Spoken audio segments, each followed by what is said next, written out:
So when we get more people logging in, I'm just going to review the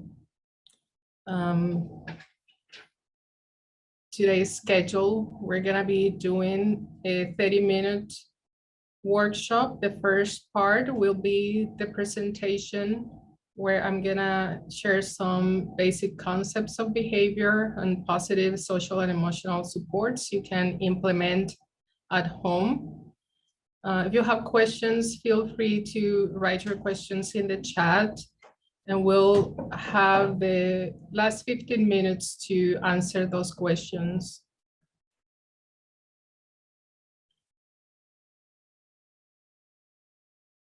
Okay, so since we have limited time, so I'm just gonna get started.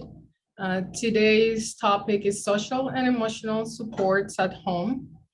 And right now, over 25,000 schools have embraced positive behavioral interventions and supports as a highly effective way to build children's social emotional behavior skills and reduce challenging behaviors. This approach can be effectively used at home too, and is especially helpful when events disrupt normal routines, such as the current pandemic we've all suffered at some level. Today, we'll be reviewing some recommendations for families and caregivers on how to use this positive behavior intervention and support so we can help our children's social and emotional growth and minimize behavioral disruptions in the home.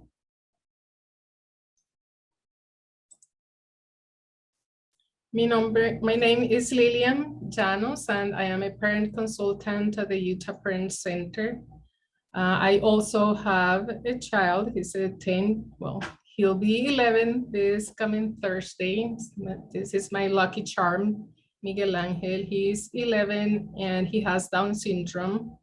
And he's the reason why I got in touch with the Utah Parent Center. We've learned by our interaction with the center, and I'm happy to be here sharing this information today and being able to provide support for your family as well. So a widely used approach to dealing with difficult behavior has been to wait until the behavior occurs, then impose a consequence. And parents and schools using this approach simply expect children to be good and punish them when they are not. Adults may feel that punishment is good medicine for bad behavior.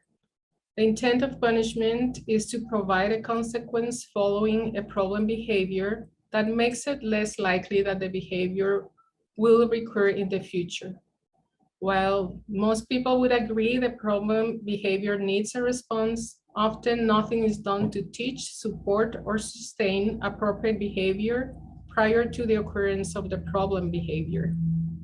The flaw in this approach is that the student does not develop appropriate skills as a result of the negative consequence or the punishment.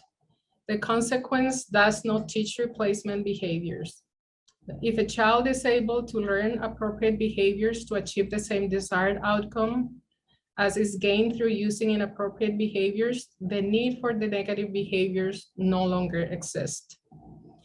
So positive behavioral intervention support is the behavior management system adopted by many schools, and the premise is simply teach expected behaviors and focus on the good behaviors that we see. As a parent, you can contribute to the school success by using the positive behavior interventions and supports strategy at home and making a home plan. When you teach your child the same behaviors that are taught at school and reinforce them at home, you are encouraging your child's social and academic growth.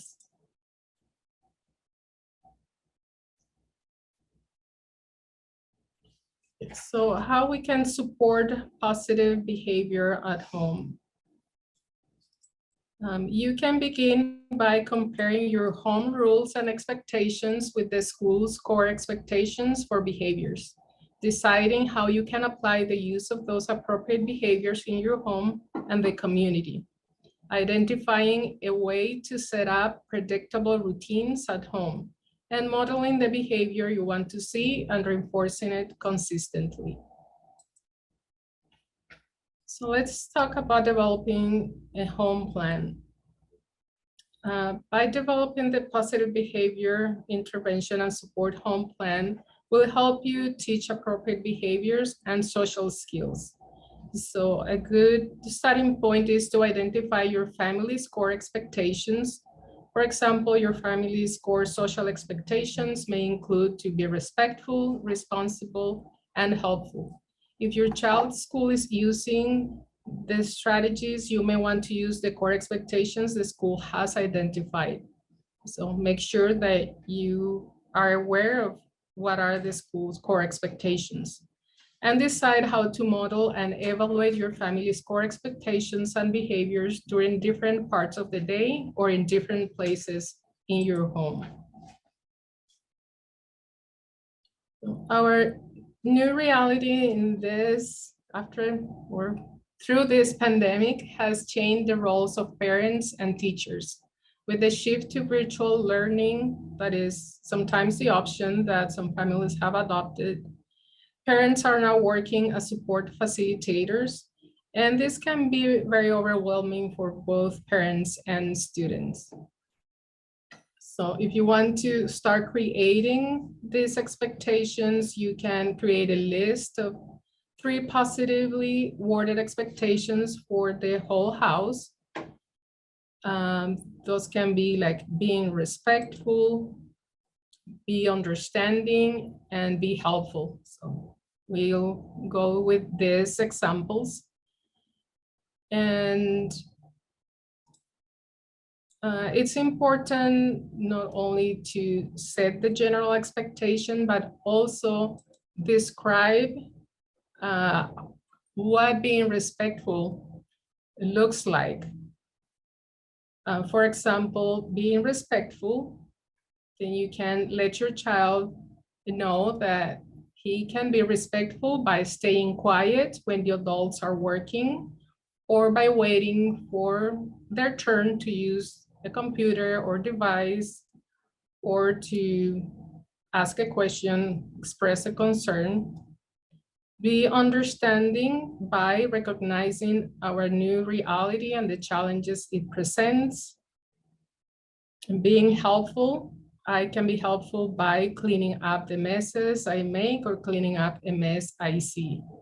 So of course we need to adapt this to the level of communication, awareness, and understanding of our children, so they are easy to understand and to implement, and also making sure that they can actually implement it, like practice it often. Modeling positive behavior. Remember that helping a child develop positive behavior requires a family commitment. This means that parents must be prepared to reinforce the expectation, but also to be a model for the behavior desired. If we expect a certain behavior, we have to be that example. When you use the positive behavior intervention and support strategy and demonstrate the expectations at home, then your child will learn the same lessons at school and at home. It's going to be easier to do it in both settings. This make it easier for them to change their behavior and also to adopt positive behaviors. One example could be like modeling and teaching about this voice level chart, and help them understand what are the appropriate voice levels during certain activities. And you can have a visual like this one, and make sure, even if it makes sense to you, that they can make the difference between the different levels.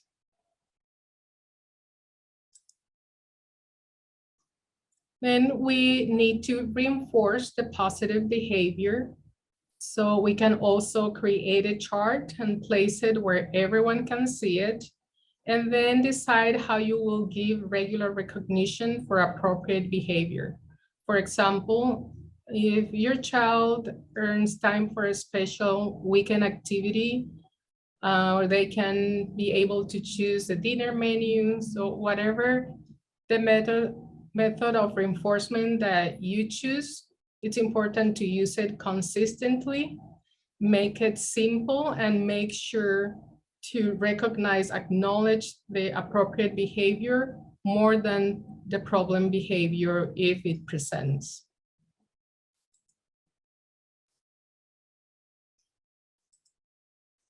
Okay, so behaviors that get attention get repeated. So notice when your child does the right thing and say something about each success. So just acknowledge, I noticed you did X. I noticed you stopped to pick up your shoes in the hallway. Thanks for putting them away and keeping the walkway safe for others. The easiest way to change a behavior is to point out what a person does right. Sometimes it's easy to focus on pointing out the negative behavior, and then that will get repeated. So just consider a catchy phrase that says 5 to 1, get it done. So this is a reminder for you as a parent to use 5 positive interactions for each negative interaction. So this way, the expected behavior will become a routine and the reinforcement can slowly fade away. But in the beginning, we need as much reinforcement as possible. In addition to teaching and modeling, sometimes you may need to correct behavior, since behavior may not just fade away as fast as we'd like it to be. So when a child makes an error, make sure that you provide a quick correction or redirection. For example, if you observe your child showing disrespect to others, then quickly correct or signal the error. That was not respectful, and restate the expected behavior. We speak kindly to each other to show respect. Then provide an opportunity for positive interaction. Let's try that again. How would you show respect? So provide your child positive feedback, like that was a kind thing to say. And also at some point you'll have to use redirections, and they can be even quicker when you follow this process. So you would say, remember, you need to wash your hands before coming to the table. Please go wash your hands. The goal is for a correction or redirection to become brief and provide an opportunity for the child to practice the desired behavior. Keep it positive. Like I mentioned in the beginning, and you probably have found that repeated punishment does not teach your child more socially appropriate behaviors. That is because punishment is just a response to the inappropriate behavior, and it will not teach a replacement behavior. So children will continue to use a behavior even if it's inappropriate, as long as it helps them meet a need. For example, a younger child who wants your attention may continually interrupt you whenever you are on the phone. Why? Because it works. You respond even though it may be negative attention, the behavior is reinforced and your child is likely to do it again. Changing that behavior using positive behavior intervention and support is a better solution.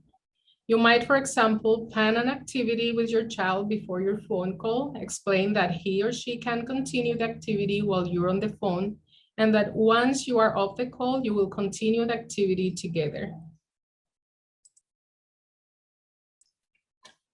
And it's important also, in order to modify behavior, to create stability at home. So engage on predictable routines, because children crave structure and routine. So although as adults, we may look forward to relaxing time, relaxing weekend, but the kids often need to have a regular activity and to be engaged. So use visuals to create predictability so they know what's coming next. A visual schedule can display major routines of the day with pictures that are drawn, real photos, or cutouts from magazines. Create the schedule together if possible. Parents can ask a child to check the schedule, and it's also important to include them in the creation of the schedule so they can feel that they're part of the process and it's not something that is simply imposed by the parent.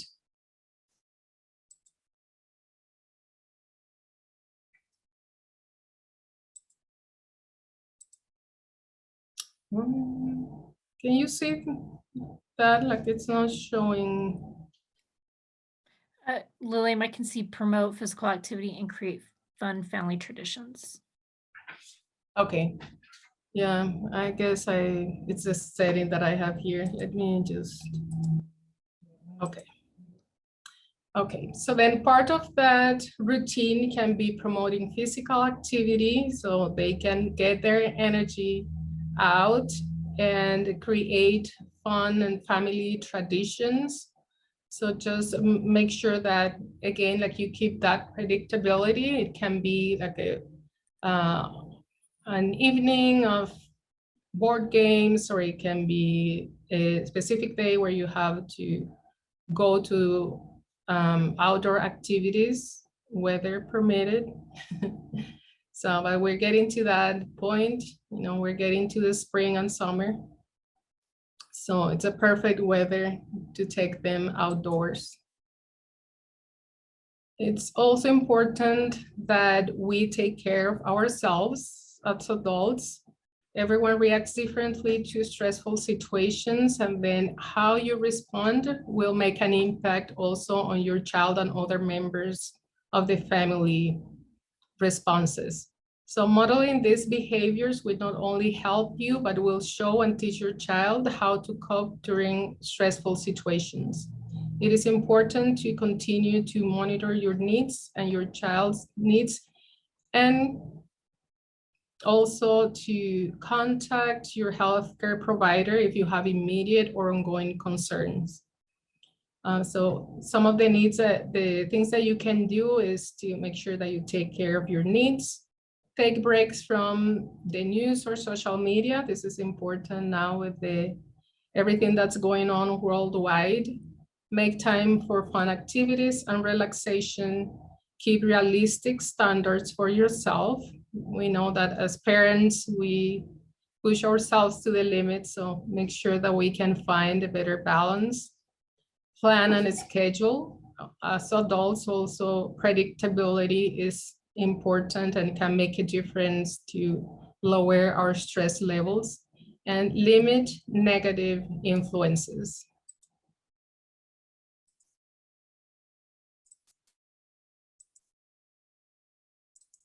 Okay, so we're gonna watch a short video. Let me see.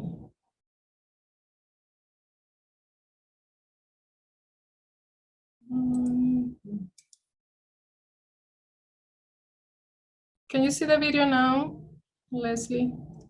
No, it's just a blank screen. Oh, now I can. Okay, it's a 2-minute video, and then we'll go to Q&A.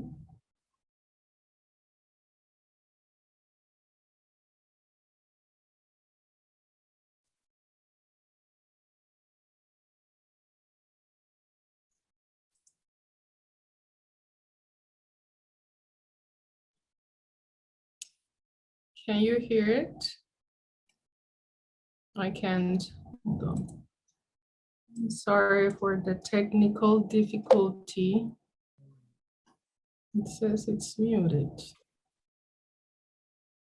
There you go.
Some problems with the video. Yeah. I think we can share the link, maybe send it by email so we can watch it later, since we are into our Q&A.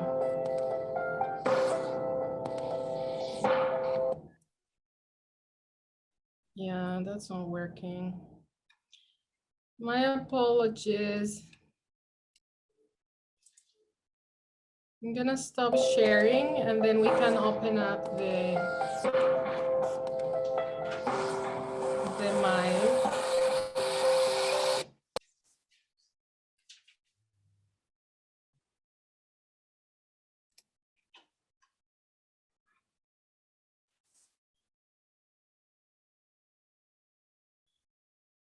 Leslie, do we have any questions in the chat? I can't even find my chat. Let's see. We don't at this time. And you can also unmute yourselves if you'd like and ask your question if that's easier. And Liliam, I had a request for you to move the camera down a little bit more on your face so that we can see your full, beautiful face. Here is so there you go. All right.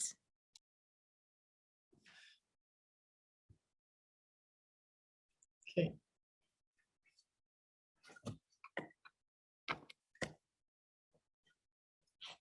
Let me see if I can.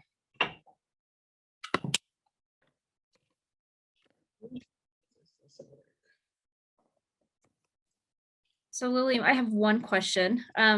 If my child has a behavior plan at school, is it a good thing to be able to have consistent rewards and motivators at home? So we're doing the same thing at school and at home?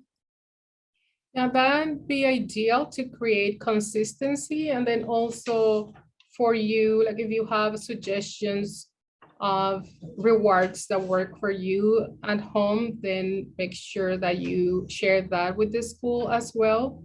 So the rewards are really exciting for the student.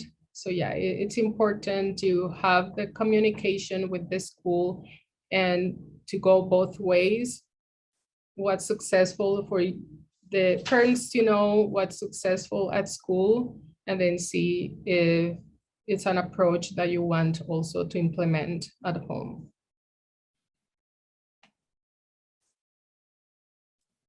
Great, thank you.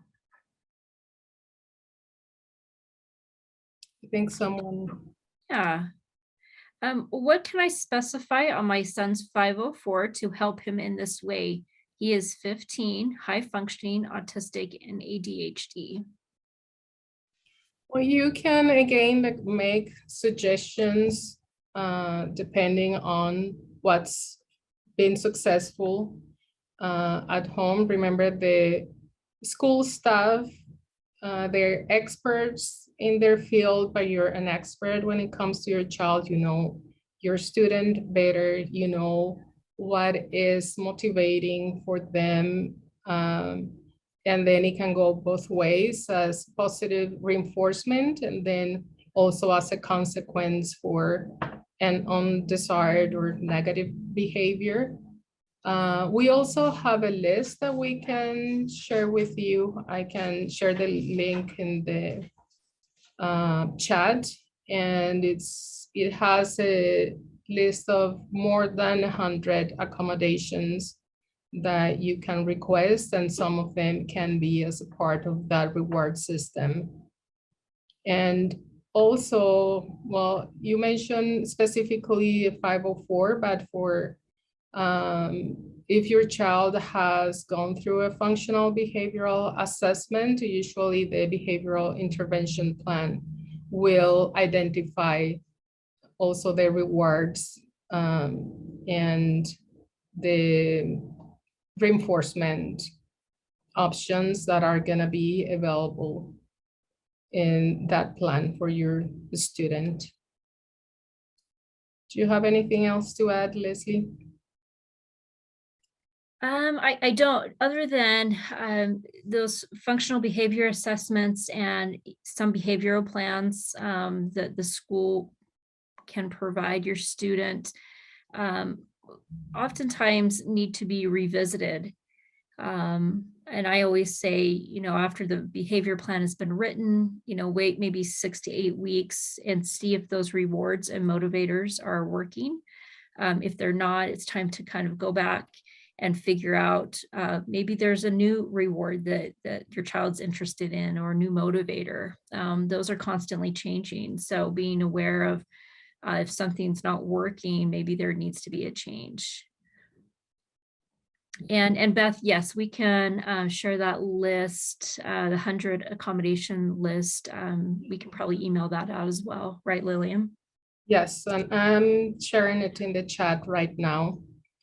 And yes, Leslie, we usually have goals, and it's important to consider and get a progress report. We can even request that so we know what's working and what's not, and when it's necessary to review the IEP or change a behavioral intervention plan. Thank you, Leslie. Yeah. Liliam, is there any support that families can have at home? Is there someone that can come in and help with their child, and also just with the whole family dynamic to foster better behavior? Well, I know for children in the autism spectrum, if you're working with an ABA therapist, like they are really good at also creating a plan, so they will provide support and resources in the home setting, and they can also like even be invited to an IEP meeting, so they can make suggestions at school as well. And sometimes also like if you're working with a counselor, then they can also make suggestions for both settings. We have, Do you want me to read it, Liliam? yes, please. Any suggestions on how to come back from a blow up? I often feel overwhelmed. Aside from my oldest, I have 2 younger children with ADHD. The younger kids struggle a great deal with honesty and impulse control. Sometimes I lose my temper and I feel like I've destroyed everything I've built up. I would say we've all been there, and we have resources, and we know what's the expected behavior also as parents. And I think that acknowledging that we're gonna come to this experience, just this where we're gonna lose our temper as well, and maybe have like strategies so you can come back to like to release that stress, and maybe having a reminder of maybe taking a couple of minutes to breathe, or remove yourself from the setting where the behavior is, if it's safe to remove yourself, or like remove your child first as well, so it doesn't affect the rest of the family, and just take time for you as well to come back to that place of balance. Leslie, you wanna? Yeah, I have done that as a parent as well, in times where it's been very high stressful times, and I do feel awful afterwards. But I do think it goes a long way to, like Liliam said, taking a break if you can, but then coming back to that situation. I know that I have apologized to my children for losing my temper, and teaching them that I should have maybe handled that a better way.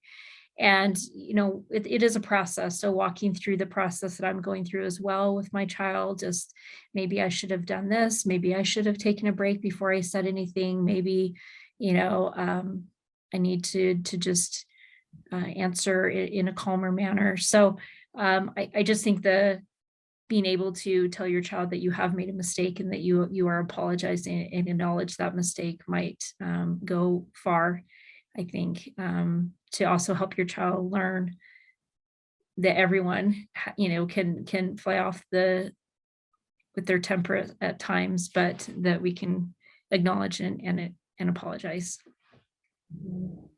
Yeah, I think not letting our response to come as a surprise, or not necessarily, but to plan ahead. How are we gonna make sure that we, can release that stress faster? So next time we're gonna know, okay, it's coming again, so it's a time to do this, to practice some breathing, moving away, maybe having an affirmation that you repeat to yourself so you can be aware of your reaction. So just anticipating that, because it's gonna happen. I'd be surprised if it wouldn't. We have our limits as well. I will say one other thing too. My son has triggers, and so I know if there has been something that's been triggering to him, I just automatically start preparing myself for what's to come. And like Liliam said, maybe if you can, knowing those triggers and being able to strategize, what will I do in this situation if this happens today. But I know with impulse control that can be hard, but maybe just having, I know nothing goes by the book, right? Nothing goes perfectly, but being able to kind of figure out and strategize with yourself what you will do in those situations if they happen today, or in the doctor's office, or at a friend's house, those types of things. So. And I think it'd be wonderful if we could hear of someone's strategy. If you've been in that position and something that has worked for you, we'd love for you to either open your mic and share, or type it in the chat.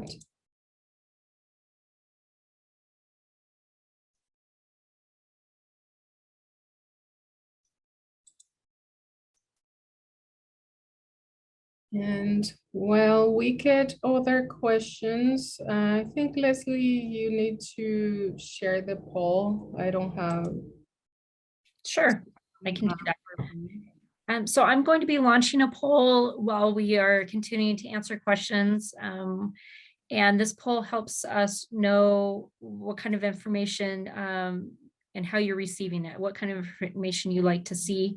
It really helps us know how well we're doing. So I'll launch that now. And we have a comment. I think it's important to allow yourself to be human. Yes. It's okay that we blow up sometimes too. Something that helps me is to try to get into my kid's head. Understand my child's perspective helps me to not blow up. Yeah, that is a great recommendation. Thanks for sharing, Aiken. I just finished reading The Explosive Child and Lost at School, and it's completely changed the way I look at behavior supports for my child.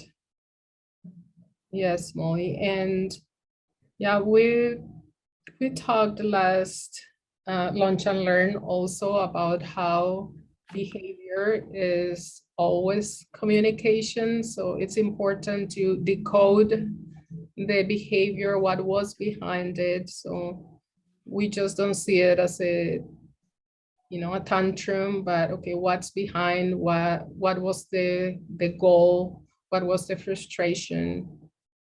Those sound like really good titles. I think I'm gonna look into that. Thanks for sharing, Molly.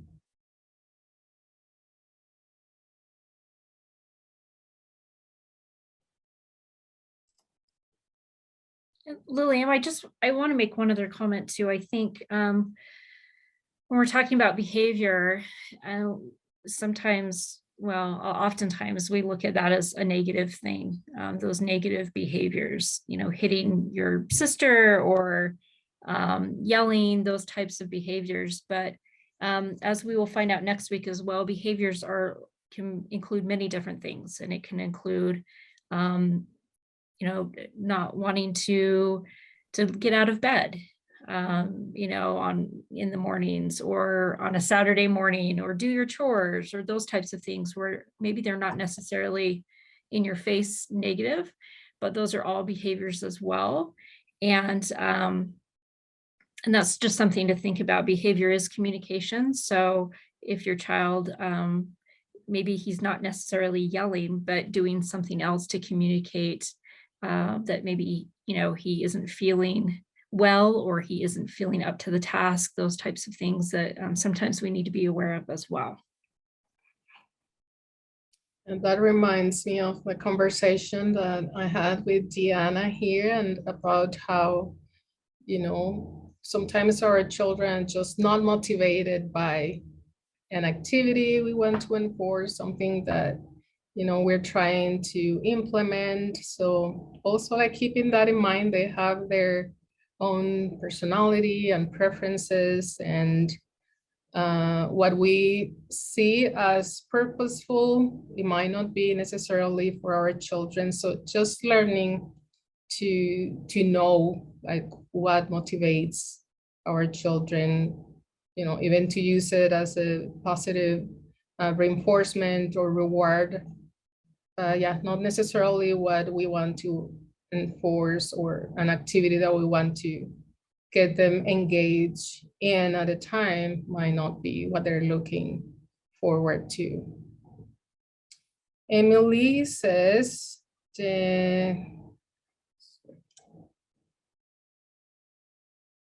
The Explosive Child is by Ross W. Green. Make sure you get the updated edition published in 2021.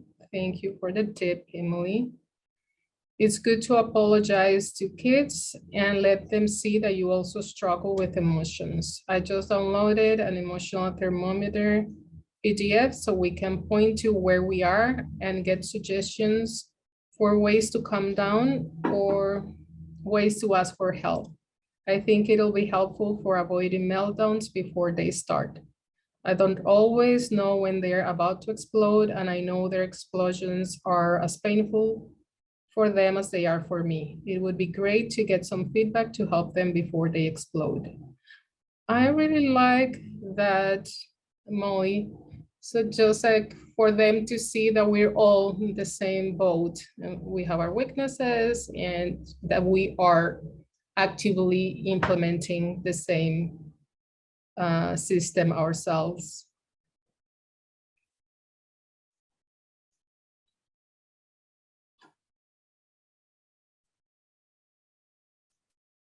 We just continue to grow with our children.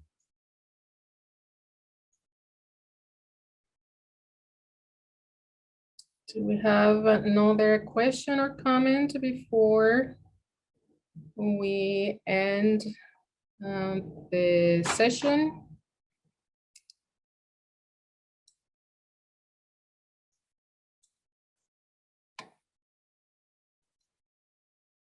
My kids also love How to Take Their Grrr Out of Anger from Free Spirit Publishing. Good resources. I'm gonna have a long reading list. I love it. Thanks, Emily. Well, I want to thank everyone again for attending today and for participating. Thank you for the resources and your comments and questions. Dakin said, I also love the phrase, your child is not giving you a hard time. Your child is having a hard time. Yeah, that's a good reminder. I think, yeah, we need that like posted also as a reminder. Leslie, do you have any remarks before? I don't. I'm just making sure that we got, oh, we have one more. I also love the phrase, your child is, oh, you already read that one. Perfect. That's great. Yeah, nope, I don't have any more comments. I do make a plug for next week, though. We do have another Lunch and Learn. Part of this series, it will be the last in this series, and we will be talking about social and emotional support at school.